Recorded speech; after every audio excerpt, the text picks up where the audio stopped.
Okay, translation by His Divine Grace A.C. Bhaktivedanta Swami, Srila Prabhupada Ki Jai. Sukadeva Goswami continued, upon Lord Shiva's drinking the poison, both the demigods and the demons, being very pleased, began to churn the ocean with renewed vigor. As a result of this, there appeared a cow known as Surabhi. This is now the purport. The Surabhi cow is described as Havir Dani, the source of butter. Butter, when clarified by melting, produces ghee, or clarified butter, which is inevitably necessary for performing great ritualistic sacrifices. As stated in Bhagavad Gita 18.5, Yagya Dana Tapa Karma Na Tvajyam Karma Eva Tat. Sacrifice, charity and austerity are essential to keep human society perfect in peace and prosperity. Yagya, the performance of sacrifice, is essential. To perform yagya, clarified butter is absolutely necessary. And to get clarified butter, milk is necessary. Milk is produced when there are sufficient cows. Therefore, Bhagavad Gita 18.44 mentions, cow protection is recommended. Shri Go Raksha Vaniyam Vaisya Karma Swabhava Jam. So we could just say the Mangal Charan prayers.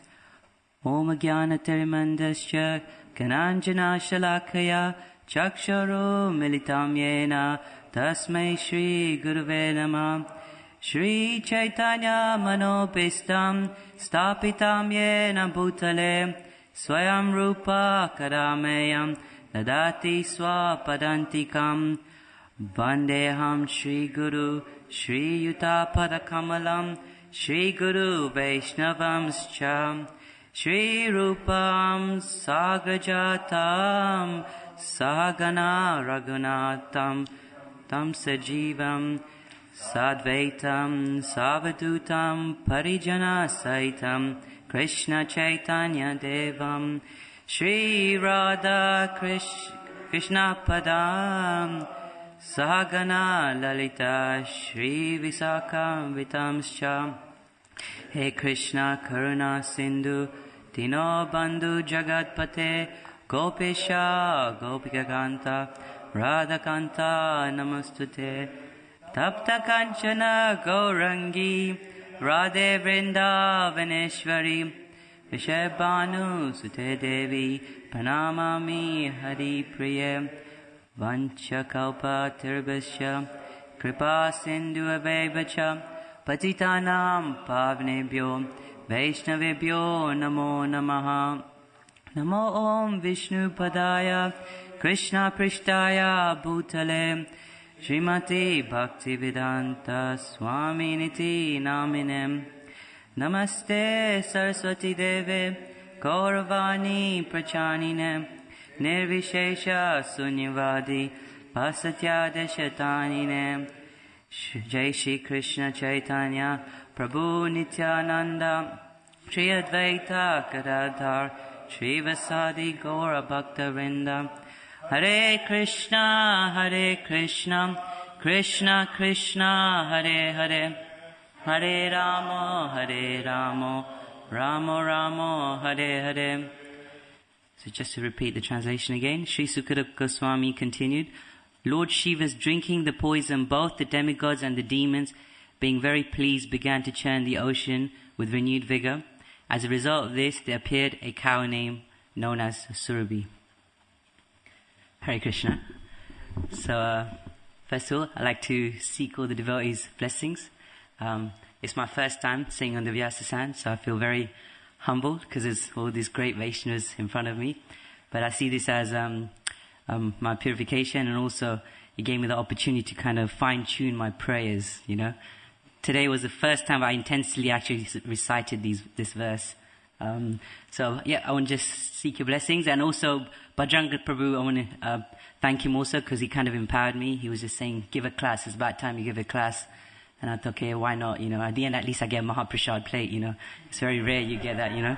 So, no fruits and sweet, please. Thank you. Sorry. So, back to the story. So actually, this is one of my very favorite pastimes because it's very interesting. So many lessons could be actually derived from this. So as you know, the chapter is called Churning of the Milk Ocean. And just so that I can tell you a little brief story of how the whole story began. It all actually began with Lord Indra. One day Indradev was actually riding on his elephant, Airavat, and Durvasa Muni somehow or the other was also there. And he wanted to actually bless Indradev, and therefore he actually gave him his own garland. And he placed a garland on Lord Indra, but Lord Indra was a little proud. He was too proud and a little puffed up. So he didn't actually receive the garland very properly. And therefore he just kind of disrespectfully put the garland on the elephant. Elephant being a mere animal, he actually then started, to like kind of disrespect the garland also. He started stamping on them, stepping on and destroying it. Now we all know what the mood of Durvasa Muni. He's known for his anger. And therefore when he saw this, he became really furious, and therefore Durvasa Muni cursed Indra. And he goes that you're going to now become bereft of all opulences. So therefore a war took place between the demons and the demigods. And in this war, obviously because of the curse, the demigods actually lost everything. The demons became victorious and they took over everything the demigods had. So now the demigods were actually frustrated because, they were bereft of all their opulences. And therefore, what do the demigods do when they're in crisis? They go to Lord Brahma, right? They go to Lord Brahma and they start, presenting their case. Lord Brahma also becomes very curious and very concerned. So then Lord Brahma then started, generally what happens is Lord Brahma then also approaches the Lord himself, Lord Vishnu. And Lord Brahma started offering beautiful prayers to Lord Vishnu. The Lord then appeared and he advised that because of the condition, the demigod's condition due to the time factor, they should actually make truce with the with the demons. And so the Lord Vishnu was advising the demigods to make truce with the enemy to get this nectar. And then Lord in this purport, the previous chapters mentioned that he gives an analogy of the snake and a mouse. He's saying that, sometimes you have to make enemies with your you have to make allies with your enemies to get whatever you want.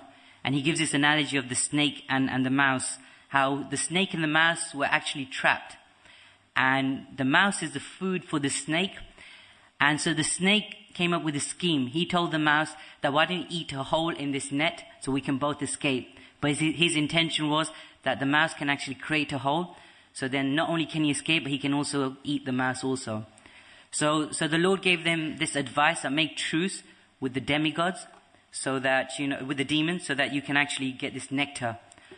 And so therefore Lord Indra approaches who? The king of the king of demons. Who's that? Bali Maharaj. Okay. So this class is going to be quite interactive, so feel free to actually respond. It's not just going to be one way. It's easier for me. Okay. So, and so is Bali Maharaj actually. And so Bali Maharaj then contemplated on this idea and he actually thought it was a good idea. So then both of them decided to actually go for this proposal. Lord Vishnu actually advised to the demigods that get all the vegetables, get all the creepers and all the drugs and throw it into the milk ocean. Then he advised that pick up the Mount Mandara and you use Mount Mandara as a churning rod. As the churning rod. And he advised them that use Vasuki as a rope for churning. So with this advice, the Lord advised this to the demigods and demons, and they started performing this task. So then what happens is both the demigods and demons picked up the mountain. But the mountain was made out of gold, so it was really, really heavy. It was super heavy. So while they were carrying it, the mountain actually collapsed, and he killed many demons and demigods. The Lord saw this, and he comes with Garuda, and he lifts the mountain up, and he revives all the dead demigods and demons also. And then he actually carries the Mandara mountain to the milk ocean, ready to be churned. So when they go to the milk ocean, now, and while they're churning using Vasuki, the Mandara mountain actually again sinks into the bottom of the ocean. So again the Lord appears as who? Yeah, okay. You guys are well versed, maybe you should give classes. Yes, Kurma comes. It's mentioned that actually Kurma had an urge. He had a scratch in his back. So he thought, okay, let me become a tortoise and, fulfill this task. And he does that. And so therefore, Kurma is the one who actually keeps the mountain in place, and then churning began. And through this churning, many things comes out. And then the first thing that comes out is poison. It's called the hala poison, And through that poison, what happens is that, and I don't want to go into too much details, but Lord Shiva then drinks this poison. And after the poison is gone, the first thing that comes out of the churning of the milk ocean is actually the Surabhi cow. And then that leads us to where we are today, And so in the purport, so today's session, I was actually going to focus on one verse that Prabhupada actually mentions in the purport, which is from the Bhagavad Gita, chapter 18.5. So we all know that chapter 18 is the last chapter of the Bhagavad Gita. And Arjuna, beginning of this chapter, asked the same question again. He asked about renunciation. Is renunciation better or work? And he asked again because he knows this is the last chapter before the war was going to happen. And therefore Krishna explains this concept in a more deeper perspective. So it's mentioned that, so I just want to read this verse that Prabhupada actually quotes in this purport and also the translation. So this verse actually goes, Yagya dana tapa karma na twajyam karyam evatat yagya danam tapas cheva pavanani manissinam. So here the translation is, acts of sacrifice, charity and penance are not to be given up. They must be performed. Indeed, sacrifice, charity and penance purify even the great souls. So in this purport, one line that stood out to me and Prabhupada emphasized on is pavanani manissanam. It actually talks about purification. That how it's very important to actually have purified consciousness. And this can only happen in the human form of life. So it's mentioned that only when one has a human form of life, can one has opportunity to actually purify his consciousness, right? And the only way you can actually achieve this goal is by performing these three things: yagya, dana, and tapa. So today's session, I'm just going to actually briefly talk about these three things and what does it mean to us, etc. So it's mentioned that, so first I'm going to start with charity. It's mentioned that charity actually, the purpose of charity is actually purification of the heart. When someone actually gives in charity, what that signifies is that you're actually detached from the results or detached from enjoying the fruits of the work that you perform. In the Bhagavad Gita, we also learn that in the 17th chapter, Krishna explains that charities are done in different modes also. And, it's mentioned that in the mode of goodness, charity in the mode of goodness is actually when you perform charity out of duty or you don't expect anything back in return and you give it to a worthy person. Charity in mode of passion, Krishna explains, is that you're actually performing charity because you want to expect something back in return.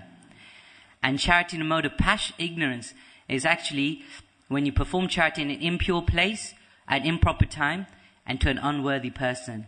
So when I first heard this concept, this was at university, so the devotee explained to me how this actually relates, and he gave me like a real life example of how charity can be in different modes. And typical example is when you see a beggar on a street. Now in a beggar on the street, you may give him money and just randomly give him £10 note. Now that's charity in mode of ignorance because you don't know where the money is being spent. He could be spending on drugs, alcohol, whatever. So that's charity in mode of ignorance. And another way is like, you can actually do something good for the homeless person, but then you're expecting some sort of like, something in return, or like that feel good factor, or check me out, I'm so good, etc. And the mode of goodness, charity mode of goodness is actually giving the homeless person food. That's a real charity because, food is a necessity of life. And when you give that, then that's going to be utilized in the right way. So I remember when I went to, in between my uni, I took a year out and I traveled to East Africa. I went with the festival team. So we spent few months in East Africa and we traveled around Kenya, Uganda, Rwanda, Congo, and Tanzania. And once we were actually doing some shopping for a festival that we were doing. And just before I entered the shopping mall, I saw this little kid, right, really cute. He was actually a homeless kid. He was living off the streets with clothes all torn. And he had a bottle in his hand. It wasn't alcohol, but in Africa, because the kids, food is not so easily available, these kids, they can easily get something called glue. It's like an intoxicant, which is like substitute for hunger. So if they sniff on this glue, they don't feel so hungry. So I knew this concept, and I saw the bottle, and he was begging me for money. So then, I walked in the supermarket, and I thought of this analogy. I thought, okay, what can I do to help this kid? And so I came back, and I bought him some loads of food, and I gave him the food. But I told him, throw the bottle away, and then take the food. So he throws the bottle away, I give him the food, I jump in the car, I'm driving off, and I look around that he not only does he take the food, but he goes back to pick up the bottle also. And it made me start questioning that, what is real charity we can actually perform in this world? And it's mentioned that even like so many different charity organizations we see that they actually perform charity to actually overcome 3 kleshas. Like we all know that there are 3 kleshas, 3 miseries in this material world. You have Adibautik, Adi-atmika, exactly. So if you actually think about Adi-bautika, Adi-atmika, Adi-devika, so misery is caused by your own body and your mind, misery is caused by other living entities, and misery is caused by the demigods in the form of earthquake or natural disasters. Most charities that are about here today in this modern society generally come in the mode of passion and ignorance, and the problem with the charity organization nowadays is that they do help to a certain extent. However, they cannot tackle or focus on all 3 kleshas at the same time, and the result of this charity is temporary. So it's mentioned that even nowadays, this is Kali Yuga, it's mentioned that charities actually, as time progresses, different ages progresses, everything declines, and charity is one of them. It was mentioned in the Golden Age, all the living entities used to give everything to God. Then as time progresses in Chet Yuga, people made this scheme that, we'll draw a circle. Everything that goes in the circle, God can have, And then as Dwapara Yuga progressed, they thought, we're giving too much to God. So they drew a line and they said, whatever's on the right-hand side is God's, whatever's on the left-hand side is ours. And then when Kali Yuga comes about, people say, we'll throw everything up in the air. Whatever God catches is his, and the rest is ours. This is a typical chapati masala, right? I just had to clarify that. It's not mine at all. It's mentioned that actually the highest perfection of charity in society that we can perform is actually the immunity from the anxiety of material existence. So in other words, preaching. Preaching or giving Krishna consciousness is actually the real solution that can actually help one overcome these 3 miseries that we spoke about. And within this preaching, the basic necessities taken care of anyways. And that's why it's very important, the process of preaching, and why it's the topmost activity, topmost charity for mankind. Once Bhavananda Prabhu was asking Prabhupada the meaning of his name, and Prabhupada said, Bhavananda actually means one who takes pleasure in transcendental emotions. But he goes, Bhavananda, which was his name, means taking pleasure in the material world. So Bhavananda Prabhu was like a little baffled. He's like, Prabhupada, is this a curse or a benediction? It's like, what, taking pleasure in the material world? What's all that about? So then Prabhupada clarifies that actually it is only in the material world, in the Kali Yuga, especially during the Golden Age, that one can actually taste the nectar of preaching. And that's what Prabhupada is referring that. In the spiritual, there is no preaching. No need to do Sankirtan, Sankirtan happens, don't get me wrong, of course Sankirtan happens. But preaching as in preaching to the people in general, everyone knows the Bhagavad Gita in the spiritual world, but there's no need for that. That taste for preaching only comes here in the material world. And that's what Srila Prabhupada was actually referring to.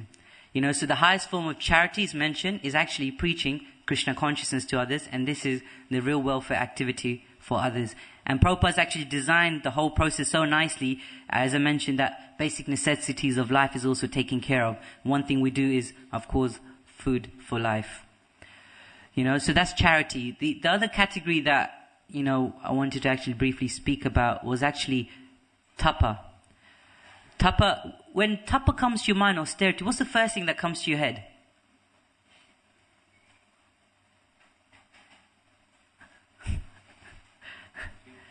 Ekadashi. Oh yeah, absolutely. Ekadashi is austere, huh? Absolutely. But you do nirjal anyways, right? Oh no. But you do fast. Sometimes, okay. Yeah, generally when we think about austerity, it's something that people really don't look forward to, you know? People generally think austerity means cold showers, you know, boring, not having any fun, hard life, you know, austerities of the body, unnecessary austerity. But the austerity that Krishna or Prabhupada mentions or talks about in this purport is actually, it's called tapo divyam, or which means that austerity that's a little different. Austerity that's divine. And I'm going to briefly talk a little brief about that concept here actually. It's actually mentioned that, you know, Prabhupada actually says and explains that whether you're a materialist or a spiritualist, we all know that everyone has one purpose in life, which is pleasure. It's mentioned we're spirit souls and we are pleasure seeking by nature. It is our constitution position to be happy because the soul's nature is Satchit Ananda, eternal, full of knowledge, and you're blissful. You know, but the problem happens is that we should look for happiness that's actually really truly satisfying. You know, because we know this material world is full of problems, and this material world is full of problems, and you know things like birth, old age, death, disease, all this stuff. Because of this, it actually stops us from being happy. Prabhupada explains that, you know, as living entities, we are selfish, you know, living into his condition, living into his selfish, you know. And he goes that actually, to be really selfish means to know what is your self-interest, right? And if you understand what your self-interest is, you will automatically become selfless. Because your self-interest is basically understanding that you're the spirit soul and you're part and parcel of God. Just like a leaf is part and parcel of a tree, just like a finger is a part and parcel of the body. You know? And so Prabhupada explains that self-interest for a thirsty leaf is watering the root. Right? Self-interest for the hungry finger is actually putting food in the stomach. So similarly, self-interest for the living entity is actually pleasing Krishna and engaging in devotional service. And therefore, you know, and the process of devotional service itself is actually how you can actually become selfless, and you can actually get that real happiness that everyone's really looking for. And therefore, Srila Prabhupada explains that actually austerity means voluntarily accepting something, some physical inconveniences for spiritual advancement. You know, and he's mentioned that when austerity is performed in the right way in Krishna consciousness, austerity actually becomes a joyful process, you know. Not only is it a joyful process, but it's also self-purifying at the same time. And it's mentioned that austerity is like having a shower. Just like how a shower gets rid of all the dirtiness and you know, it kind of purifies your consciousness, austerity is also like that. And the word tapa actually is a Sanskrit terminology which refers to heat.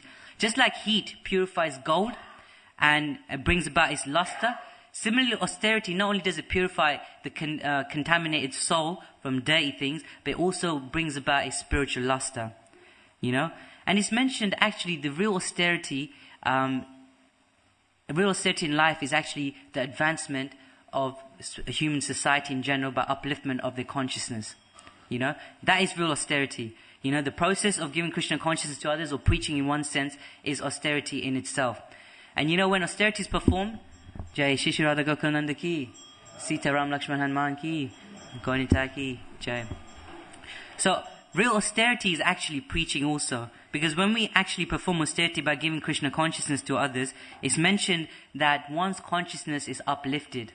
And you know, this process is really wonderful and very powerful because last year I was traveling with my spiritual master, Chandramani Maharaj, and one thing we did was, we did a prison program, you know, and I never thought I'd see a day where I'd actually go into a prison, you know. When I first told my mum, oh, I went to prison, she was shocked.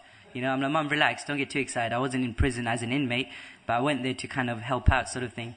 So Maharaj does this program. Chandramauli Maharaj does this ISKCON prison ministry where he goes and he preaches to the inmates.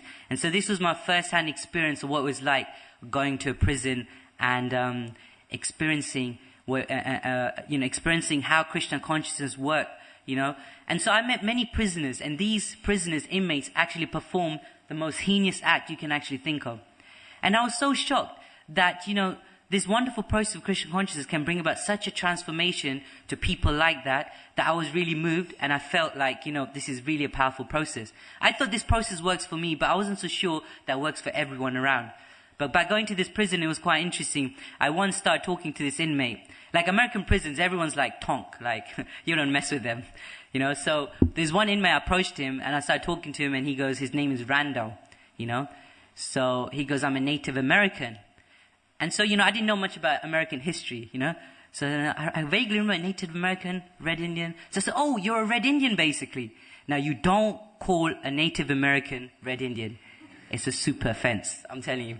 Luckily, I did not get a black eye, because he was practicing Krishna consciousness and, performing compassion, etc. But I think I saw he was a little disturbed.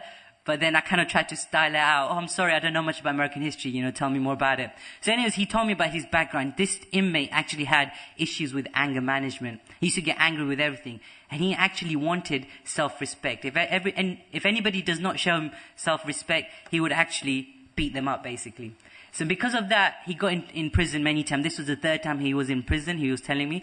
And just previous month before that, he was living in like an intensive cell. This is for inmates who actually who are very, let's say, not so civilized. So they get really intense, measurements there. So they have to stay in the cell for 6 months, just to get, as a form of punishment. So anyways, he was telling me that this process of Bhagavad Gita is very powerful. Before I was actually I was thinking that I need to be respected. But when I read Bhagavad Gita, I realized the importance of humility.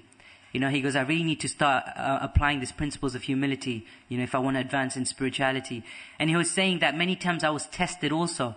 He started going to yoga groups, and once he was like standing there, getting ready to do yoga, and another inmate steps right in front of him, And so this Randall guy goes to the other inmate, excuse me, mate, you're in my way. And so, in the prisons, everyone has a lot of ego bashing there, So this other inmate goes, nah, I don't think so, mate, And this Randall was furious. He was about to beat him up. But then he started contemplating that I'm here in this yoga session to actually control my mind and senses, So he started having introspection, and then he actually thought before he acted, And he decided that maybe I shouldn't do this. He took the humble approach and moved to another side, And then he thought afterwards I felt so much better by not acting upon my emotions, And the questions that people were asking at this program was so powerful. It was like really sincere, devotional questions they were asking Maharaj.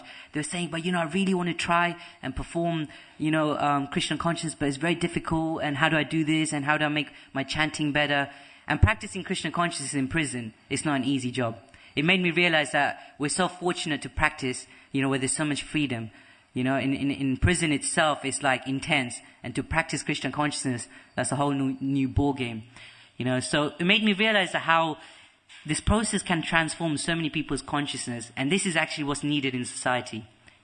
Krishna consciousness. And that's the real austerity that one can perform. So that's austerity. And then the next thing that Krishna talks about, or Prabhupada talks about in the Bhagavad Gita, is actually yagya. Now in this purport is quite interesting because it's used the word havidhani, source of butter. Now Prabhupada he didn't say the word butter because it tastes good with toast, There's a reason why he mentions butter, Havi actually means, I looked into this meaning of what Havi means. Havi actually, by definition, means that it's a place where all the items for oblation is kept. And Dani actually means the resting place. So Havidani means a place where the necessity items for offering is kept. So basically butter, ghee, cow is very essential for this, And so this is why when the cow was the first thing that came out, it was very significant. It's quite symbolic because after the cow, so many beneficial stuff came out. when the Surabi clouds came, many other benefit stuff came out from there, and it's mentioned that, yajna is one of those things that, it's mentioned that we have to perform. There's so many yajnas out there that we perform. Like, I don't know, like you have Putra Yajna, in the scriptures it's mentioned there's Putra Yajna. Dasrat Maharaj performed Putra Yajna to get Lord Ram and the four brothers. Then there is, of course, the Rajasuya sacrifice that Maharaj Yudhishthira performed, right? And there's so many different yajnas that are out there. And nowadays there's a very popular question that people ask that, Vedic scriptures, you put down, you throw in so many grains, you waste so many grains, ghee, butter, all these expensive items. Why? So that it gets burned to ashes? Isn't it waste of money? You're just like, putting in fire and it just gets burnt down. Isn't that waste of money? So it's mentioned that those who doesn't have the information about the significance of yajna, they will not understand. It's mentioned just like in human society, the government provides many utilities, and for that you have to pay taxes, correct?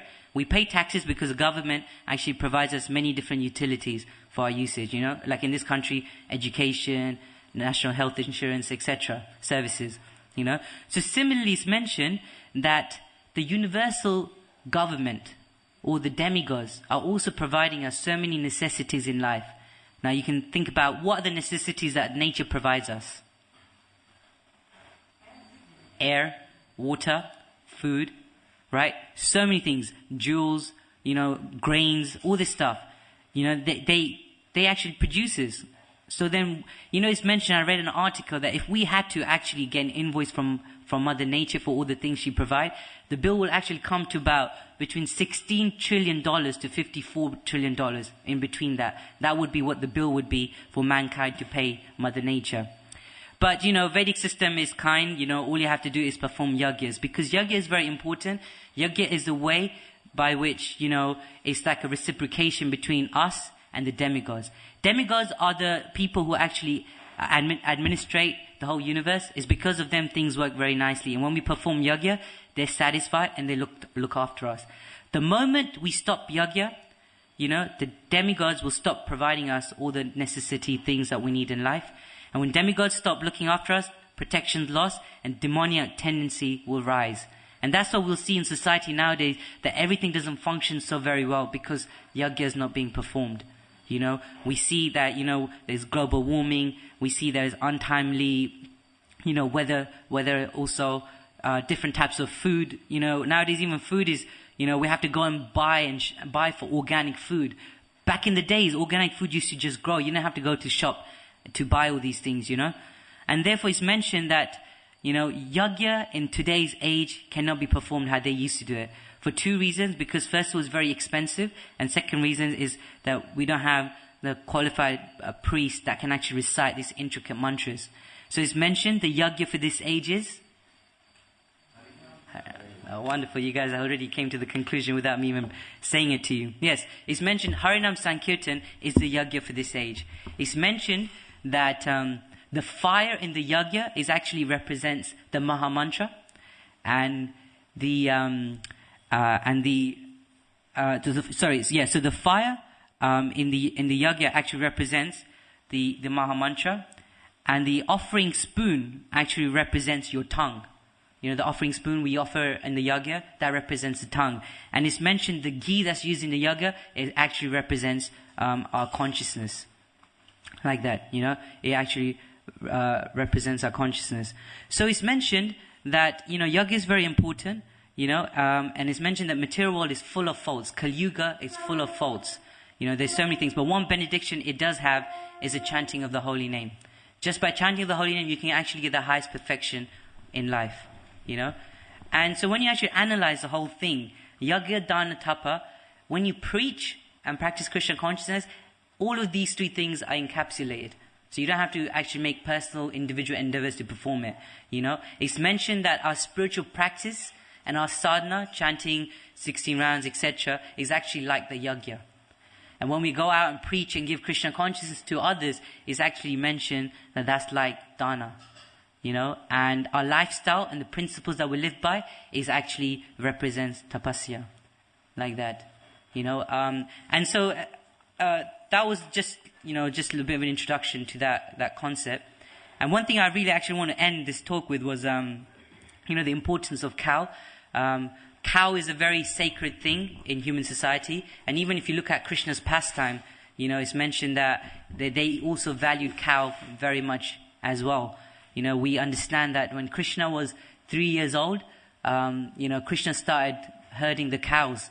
At the age of 3, Maharaj Nanda and Yashoda Mai, they actually gave them cows to herd, and at the age of 3 they did a big ceremony where Krishna was given a stick, and buffalo horn, so that they can go herding the cows. The cow is very sacred.